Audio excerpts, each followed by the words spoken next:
말씀 보겠습니다. 오늘 우리에게 주시는 말씀 이사야 14장 1절에서 11절까지의 말씀입니다. 이사야 14장 1절에서 11절까지의 말씀, 우리 한 절씩 교독하며 말씀을 보겠습니다. 주님께서 야곱을 불쌍하게 여기셔서 이스라엘을 다시 한번 선택하시고 그들을 고향 땅에서 살게 하실 것이다. 그때에 외국 사람들도 그들에게 와서 야곱의 결례와 함께 살 것이다. 여러 민족이 이스라엘 사람의 귀향을 도울 것이며 이스라엘 백성은 주님께서 주신 땅에서 외국 사람 종과 여종을 부릴 것이다. 이스라엘은 자기들을 사로잡았던 자들을 사로잡고 자기들을 억누르던 자들을 다스릴 것이다. 주님께서 너에게 고통과 불안을 없애주시고 강제 노동에서 벗어나서 안식하게 하실 때에 너희는 바벨론 왕을 조롱하는 이런 노래를 부를 것이다. 웬일이냐, 폭군이 꾸꾸라지다니, 그의 분노가 거치다니. 주님께서 악한 통치자의 권세를 꺾으셨구나. 악한 통치자의 지팡이를 꺾으셨구나. 화를 내며 백성들을 억누르고 또 억눌러 억압을 거칠 줄 모르더니 정복한 민족들을 억압해도 막을 사람이 없더니 마침내 온 세상이 안식과 평화를 누리게 되었구나. 모두들 기뻐하며 노래 부른다. 백향목도 내가 망한 것을 보고 이르기를 네가 엎어졌으니 이제는 우리를 배로 올라올 자가 없겠구나 하며 기뻐한다. 땅 밑에서 오리 내가 오는 것을 반겨 맞으려고 들떠있고 죽어서 거기에 잠든 세상 모든 통치자의 망령을 깨우며 한때 세상을 주로잡던 그 왕을 깨운다. 그 망령이 너에게 한마디씩 할 것이다. 너도 별 수 없이 우리처럼 무력해졌구나. 우리와 똑같은 신세가 되었구나. 함께 읽겠습니다. 너의 영화가 너의 검은 고 소리와 함께 소울로 떨어졌으니 구더기를 요로 깔고 지렁이를 이불로 덮고 있구나. 아멘. 여러분, 무엇에 대해서 불쌍히 여긴 적이 있으신가요? 길을 지나가는데 추위에 떨고 있는 고양이를 바라보면서 우리는 불쌍하다 하는 생각을 하게 되고, 말라가는 식물을 보면서도 우리는 불쌍하다, 긍휼한 마음이 들죠. 저는 물고기를 키우고 있는데 가끔은 물고기를 보면서 참 얘들도 불쌍하다 하는 마음이 들죠. 그런데 우리는 그 불쌍한 마음이 드는 바로 그때로부터 그를 향한 보살핌이 시작되고 그 안에 회복의 역사가 시작되는 것을 볼 수 있죠. 이스라엘의 역사를 통해서도 우리가 확인하는 바가 무엇입니까? 하나님이 불쌍히 여기실 때 그 바로 긍휼로부터 하나님의 보살핌과 회복은 일어나더라 하는 것이죠. 오늘 이스라엘의 역사 가운데 불쌍히 여기신 가운데 일어났던 그 회복의 역사, 그 예언의 역사를 오늘 한번 살펴보려고 합니다. 이사야서를 묵상하면서 많은 상상력이 발휘됩니다. 이사야의 입장에서 성경을 읽어가죠. 이사야의 마음은 어땠을까? 이사야의 표정은 어떨까? 그리고 미래를 알고 있는 이사야의 자신의 일상은 살아낼 수 있을까? 그리고 이사야가 경험하는 개인적인 하나님은 어떤 분이실까? 하는 생각을 해보게 됩니다. 우리는 오늘의 말씀을 보면서 사실 과정도 알고 결론도 알고 있습니다. 하지만 이사야는 오늘 예언하는 이 일들이 당대에 일어났던 일도 있지만 수백 년이 지나 일어날 그 일들에 대하여 예언하고 있습니다. 그래서 이사야의 마음으로 이 말씀을 이해하는 것, 그리고 하나님의 마음으로 이 말씀을 보고 묵상하고 이해하는 것이 참 중요하다는 생각을 해봅니다. 그러면서도 이사야가 점점 하나님의 말씀을 예언하고 하나님의 마음으로 이스라엘을 바라보는 것을 통해서 우리는 무엇을 봅니까? 점점 이사야가 하나님에게 물들어간다 하는 생각을 해보게 됩니다. 하나님을 이스라엘을 향한 진심과 마음의 속도가 이사야의 속도와 맞춰져 가고 있다. 이사야가 그 하나님의 속도에 맞춰져 가는 것을 또한 보기도 합니다. 이런 다양한 관점에서 이 이사야서를 볼 때 여러분에게 또 주시는 큰 은혜가 분명히 있을 거라고 생각합니다. 오늘 말씀은 이제 심판에 대한 이야기가 계속됩니다. 그러니까 1장에서 22장까지가 유다에 대한 심판을 그리고 있고, 그리고 13장부터는 이 열방에 대한 심판을 이야기합니다. 오늘 우리가 보고 있는 이 14장에서는 바벨론에 대한 심판을 사실상 이야기하고 있죠. 사실 그 당대로 보면 아수르가 가장 큰 강대국이었습니다. 근데 하나님은 이사야를 통해서 아수르의 심판을 먼저 이야기하는 게 아니라 지금 뭘 이야기하고 있는 거예요? 바벨론의 심판을 먼저 이야기하고 있는 거죠.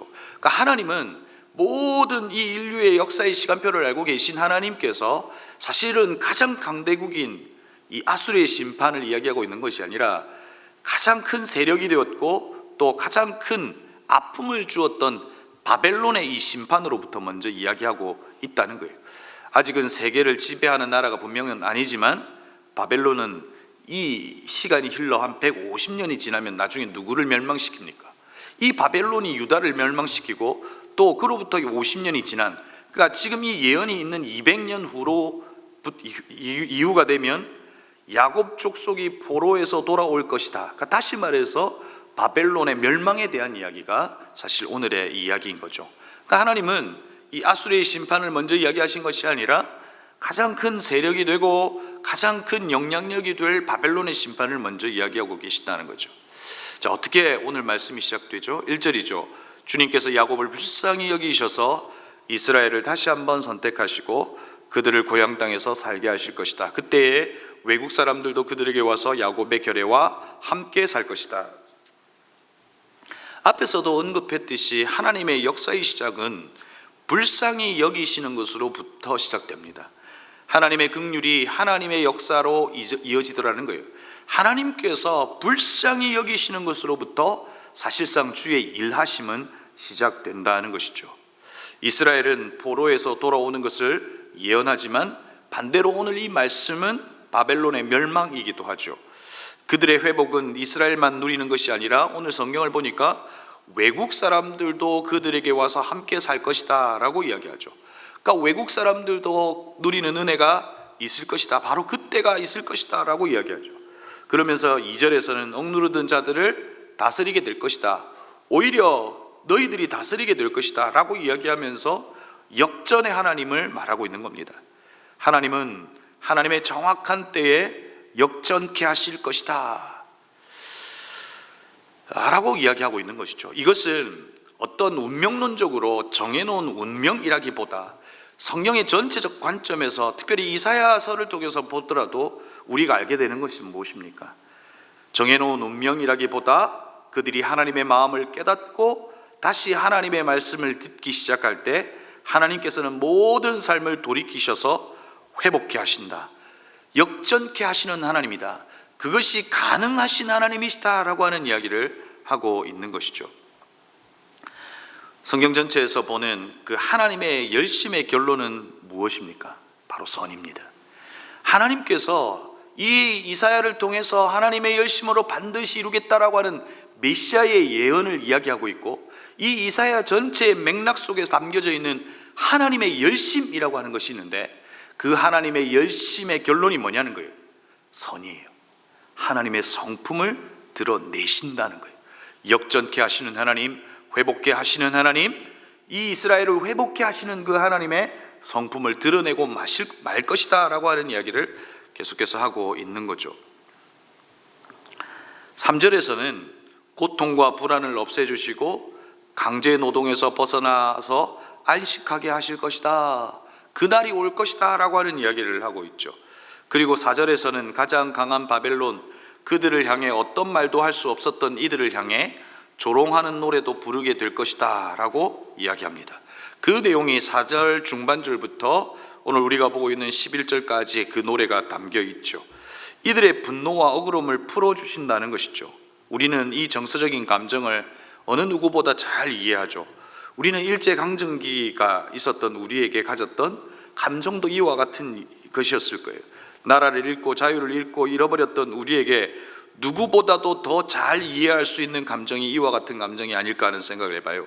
하나님께서 이 모든 것을 풀어주시고 역전하시고 우리에게 쌓여있는 이 불안과 고통의 감정을 없애주시고 바벨론이 있었던 힘과 영광과 위력도 한순간에 마른 풀과 같이 무너질 것이다, 하나님의 손에 그렇게 심판받고 무너질 것이다 라고 하는 이야기를 하고 있는 거죠.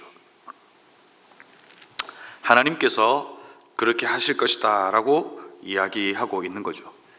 그런데 오늘 이 말씀을 통해서 우리가 한번 생각해 봐야 될 것이 있습니다. 당시 하나님의 마음을 깨달은 이들에게 하나님의 기대의 때는 언제였을까 하는 거예요. 무슨 말이냐면, 이들이 오늘 이사야를 통해서 우리는 하나님의 예언을 듣고 있지만, 이들은 200년 후에 일어날 일들을 오늘 이사야를 통해서 알게 되겠지만, 이들은 하나님의 기대는 언제였냐는 거예요.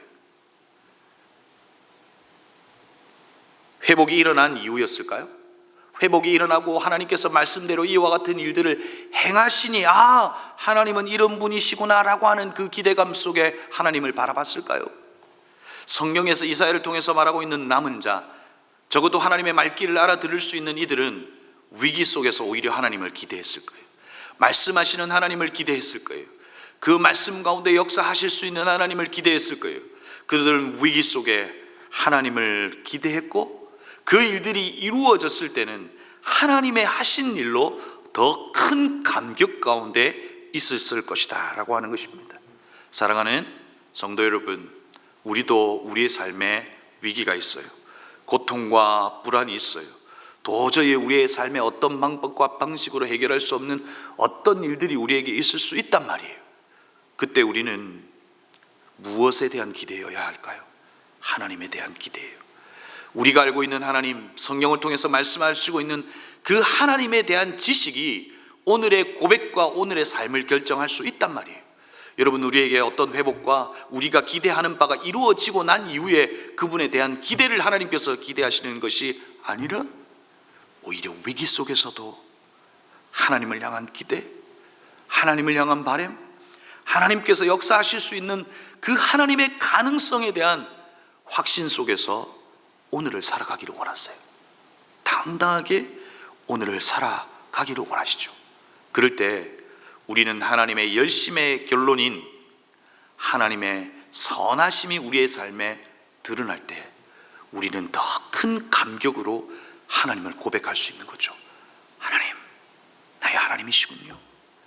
말씀이 현실이 되게 하시는 분이 하나님이시군요 라고 하는 그 고백을 할 수 있다는 거죠. 또한 기억해야 합니다. 하나님께서 불쌍히 여기실 때 바로 그 하나님의 긍휼이 있을 때 회복은 이미 시작되었다는 거예요. 불쌍히 여기신다라고 하는 이 긍휼의 의미는 우리가 잘 알고 있는 히브리어 긍휼에서 말하고 있는 라함인데, 이 단어는 자궁을 의미하는 레헴에서 유래했다는 거예요. 자궁은 생명을 보호하고 양육하는 곳이죠. 여기서 파생된 긍휼이라고 하는 이 개념 또한 하나님이 마치 어머니가 자식을 보호하고 돌보듯이 인간을 극진히 사랑하고 돌보신다는 의미를 가지고 있죠. 하나님의 긍휼은 마치 어머니의 자비처럼 이 아이를 품고 이 아이를 살려내고 보호하시는 그 하나님을 이야기할 수 있다는 거죠. 하나님께서 긍휼히 여기실 때 회복해 하신다는 거예요.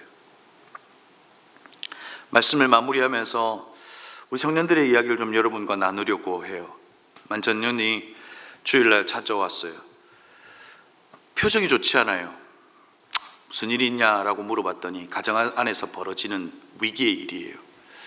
가정 안에서 엄마 아버지가 다투고 또 극단적인 위기의 순간까지 찾아오게 된 거죠.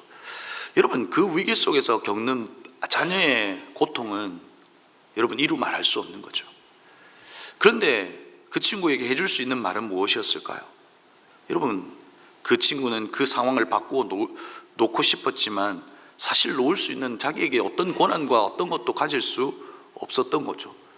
그러나 그 부모의 이야기를 쭉 들으면서 느끼는 건 뭐예요? 각기 다른 열심과 각기 다른 생각의 방식으로 살아가는 속도가 달랐던 거죠. 그래서 서로의 진심을 알아주지 못한 채 그 갈등은 깊어졌고 어쩔 수 없이 깨어질 수밖에 없는 상황까지 온 거죠. 그런데 무엇이 그 가정과 그 가정을 회복할 수 있냐고요? 하나님이 불쌍히 여기실 때 그 친구에게, 그리고 그 친구를 향한 유일한 기도는 하나님 긍휼히 여겨주세요.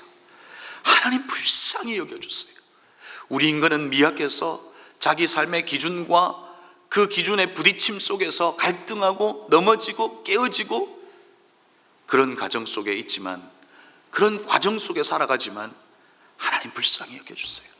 하나님의 긍휼을 그 가정에 베풀어 주세요. 그럴 때 서로가 서로의 진심을 알고 그 가정 가운데도 회복을 허락해 주세요. 이것이 그 가정을 향한 유일한 기도일 수밖에 없더라고요. 오늘도 우리는 수많은 기도의 제목이 있을 겁니다. 여러분의 가정 안에도, 여러분의 삶에도 수많은 일들이 일어날 겁니다. 그런데 우리가 하나님 앞에 할 수 있는 유일한 기도가 이거예요. 하나님 불쌍히 여겨주세요. 하나님 우리를 불쌍히 여겨주세요.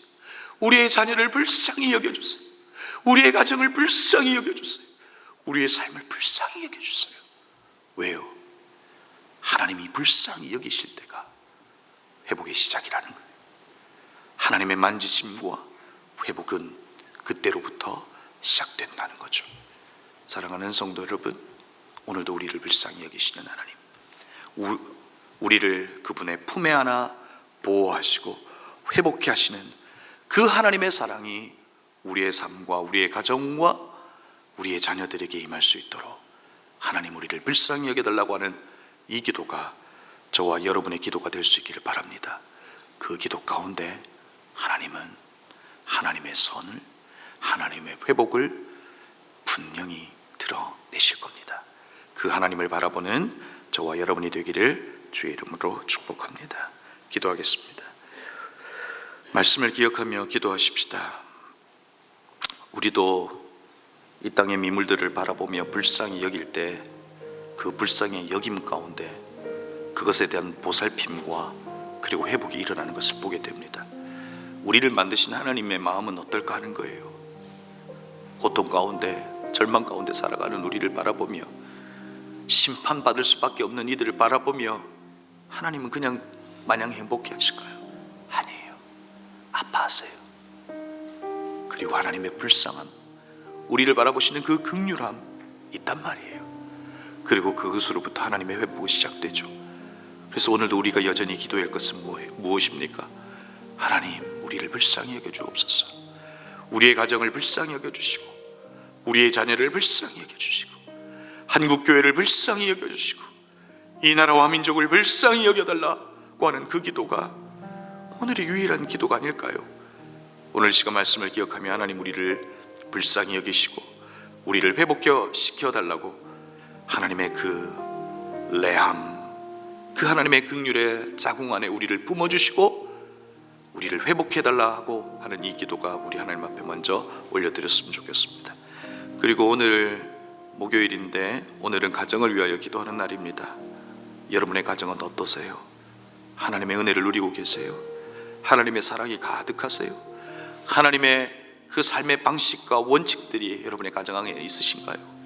혹여나 그렇지 못하다면, 갈등과 아픔 속에 있다면 하나님 우리의 가정을 불쌍히 여겨주시고 회복해 하여 주옵소서. 우리의 가정이 하나님의 나라가 되게 해달라고 하는 이 기도의 제목 가지고 말씀을 기억하면서 또 가정을 위해서 이 시간 합심으로 함께 기도하시겠습니다.